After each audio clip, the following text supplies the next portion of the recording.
Սուրբ եկեղեցու մի խումբ եպիսկոպոսներ։ Նիկոլ Փաշինյանը հունվարի 6-ին 13:30-ին հրավիրում է ուխտերթի, որը կմեկնարկի Երևանի Սուրբ Գրիգոր Լուսավորիչ եկեղեցու բակից եւ կուղղվի դեպի Սուրբ Աստվածածին կաթողիկե եկեղեցի։ Միանալով Փաշինյանի հրավիրած ուխտերթին քաղաքացիները իրենց աջակցությունը կհայտնեն առաքելական եկեղեցու բարենորոգմանը։ Որ հայաստանյաց առաքելական Սուրբ եկեղեցու փաստացի պետի եւ նրա մերձավոր շրջապատի կողմից հայաստանյաց առաքելական Սուրբ եկեղեցին մեր պետության, ինքնիշխանության, անկախության դեմ որպես հիբրիդային պայքարի միջոց օգտագործելու գործելակերպը անընդունելի է եւ մենք նման գործելակերպի շարունակություն թույլ չենք տալու։ Փաշինյանը հավատացրել է, որ երթը լինելու է խաղաղ, մեջբերում լեցուն քրիստոնեական սիրով, միաժամանակ կոչ անելով տակ հագնվել, քանի որ ցուրտ է։ Քաղաքացիներին ուխտերթի հրավիրելուց առաջ Հայաստանի վարչապետը իր կեցավայրում հանդիպել էր իր հակաեկեղեցական արշավին միացած 10 եպիսկոպոսներին ու միասին մի հայտարարություն էին ստորագրել Ամենայն Հայոց կաթողիկոսին հեռացնելու պահանջով։ Տեքստում Փաշինյանի ավելի վաղ ներկայացրած կետերն են, ըստ որոնց վեհափարի հեռացումից հետո կընտրվի եկեղեցու նոր կանոնադրություն, ապա նոր կաթողիկոս։ Հայտարարություն հայաստանյաց առաքելական Սուրբ եկեղեցու բարենորոգման անվանումը ստացած հայտարարության մեջ նրանք Գարեգին II-ին անվանել են մեջբերում եկեղեցու փաստացի պետ։ Ուզում եմ տեղեկացնել, որ այս ճանապարհին կարևոր իրադարձություններ են վաղը Սուրբ Սարգիս եկեղեցում տեղի ունենալիք ջրագալույցի պատարագը եւ Սուրբ Ծննդյան պատարագը Երևանի Սուրբ Գրիգոր Լուսավորիչ եկեղեցու։ Փաշինյանի հակակաթողիկոսական արշավի 7 ամիսների ընթացքում Գարեգին II-ը հեռանալու ոչ մի ակնարկ չի արել։ Տարեմուտի իր ուղերձում վեհափարը կոչ էր արել դադարեցնել մեջբերում եղբայրադավության քայլերը։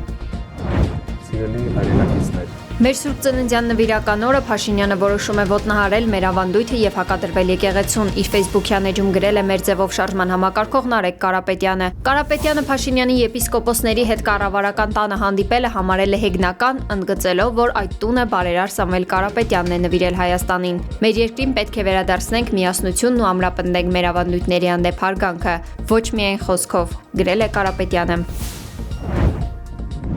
Մայրաթորը քննադատել է վարչապետի եւ 10 եպիսկոպոսների հերթական հակաեկեղեցական քայլը։ Վեհափար Հայրապետի դեմ հերթական հայտարարության ստորագրումը մայրտաճարը որակել է որպես սահմանադրության եւ եկեղեցու իրավունքի խախտում։ Եկեղեցին ընդգծել է, որ ներքին կյանքի կանոնակարգման եւ բարենորոգման հարցերը պետք է քննարկվեն բացառապես եկեղեցական մարմիններում եւ դատապարտելի է որևէ արտաքին ճնշում կամ միջամտություն։ Մայրաթորը շեշտել է նաեւ, որ Տիրադավ անվանումը ստացած եպիսկոպոսները մինչ օրս չեն մասնակցել Ամենայն Հայոց կաթողիկոսի եւ Գերագույն հոգևոր խորհրդի հետ նախատեսված քննարկումներին։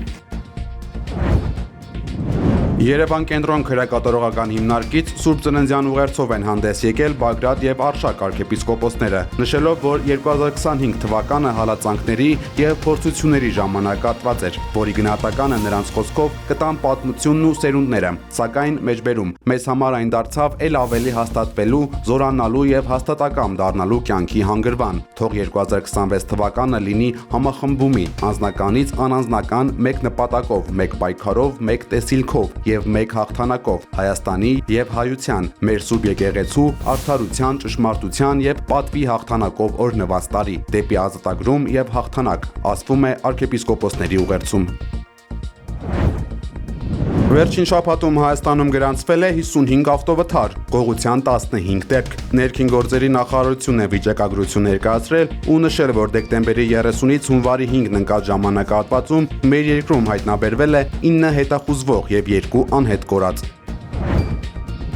Հանրապետությունում կան փակ եւ դժվար անցանելի ավտոճանապարհներ, հայտնել է Փրկարար ծառայությունը։ Փակ են Արագածոտնի մարզում Ամբերտ բարձր լեռնային օդերևութաբանական կայանից Ամբերտ ամրոց եւ Քարիլիչ տանող ավտոճանապարհները։ Նորավան Լծեն Տաթև Թթու ջուր Նավուր ավտոճանապարհները եւ Վարդենյաց լեռնանցքը փակ են միայն կցորդիչով տրանսպորտային միջոցների համար։ Ապարանի, Արագածի, Սպիտակի, Թումանյանի, Տաշիրի, Սևանի, Ճամբարակի, Մարտունու, Գավառի, Աբովյանի, Ամասիայի եւ Վանաձորի տարածաշրջանների ավտոճանապարհներին տեղ-տեղ մերկասառույց է։ Ներքին գործերի նախարարությունը հորդորել է վարորդներին երթևեկել բացառապես ձմեռային անվադողերով։ Վրաստանի ներքին գործերի նախարարությունից հայտնել են, որ Ստեփան Զմինդալարս ավտոճանապարհը բաց է բոլոր տեսակի տրանսպորտային միջոցների համար։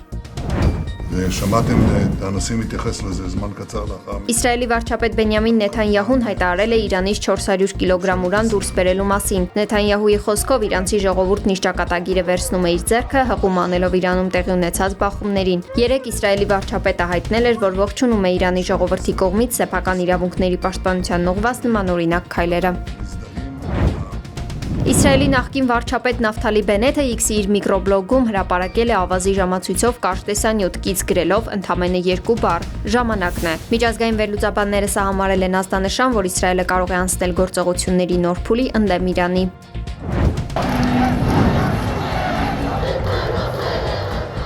Վենեսուելան ԱՄՆ-ի կառավարությանն առաջարկել է համատեղ աշխատել համագործակցության շուրջ, այս մասին հայտնել է նախագահի պաշտոնակատար Դելսի Ռոդրիգեսը։ Ավելի վաղ Դոնալդ Թրամփը հայտարարել էր, որ այժմ ԱՄՆ-ն է ղեկավարում Վենեսուելան, որը դեռ պետք է վերականգնել, իսկ ընտրություններ կանցկացվեն այն ժամանակ, երբ հարմար պահը կգա։ Վենեսուելայի նախագահ Նիկոլաս Մադուրոյի դատական նիստը տեղի կունենա այսօր Նյու Յորքի դատարանում Երևանի ժամանակով 21:00-ին։ Վենեսուելայի նախագահին ԱՄՆ զինված ուժերը ձերբակալել էին 3 Վենեսուելայի մայրաքաղաք Կարակասից։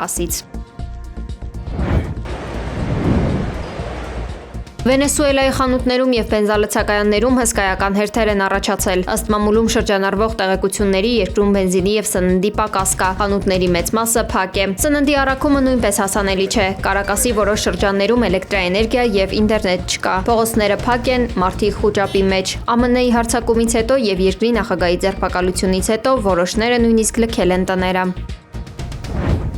Կովկասյան ազնվացեղ եղջերուները զբոսանք են կազմակերպել Լոռու բնակավայրերից մեկում։ Այսօր համացանցում տարածվել է տեսանյութ, որտեղ երևում է, թե ինչպես են եղջերուները ազատ զբոսնում Լոռու մարզի բնակավայրերից մեկում։ Այս ցեղատեսակի եղջերուները դրսևորում են հանգիստ վարք եւ չեն վնասում կամ վախեցնում մարդկանց։ Շրջակա միջավայրի նախարարությունը արձագանքել է տեսանյութին եւ բնակիչներին հորդորել ոչ մի դեպքում չմոտենալ, չփորձել կերակրել, չվնասել կենդանուն եւ չխոչընդոտել նրանց բնական տեղաշարժը։ Եղջերուների տեղաշարժը հսկվում է ռադիովսկապով։ Նման միջադեպերի դեպքում նախարարությունը խորհուրդ է տալիս ահազանգել Դիլիջան ազգային պարկ։ Ազնվացեղ եղջերուին վնասելու դեպքում կսահմանվի տուգանք 15 միլիոն դրամի չափով։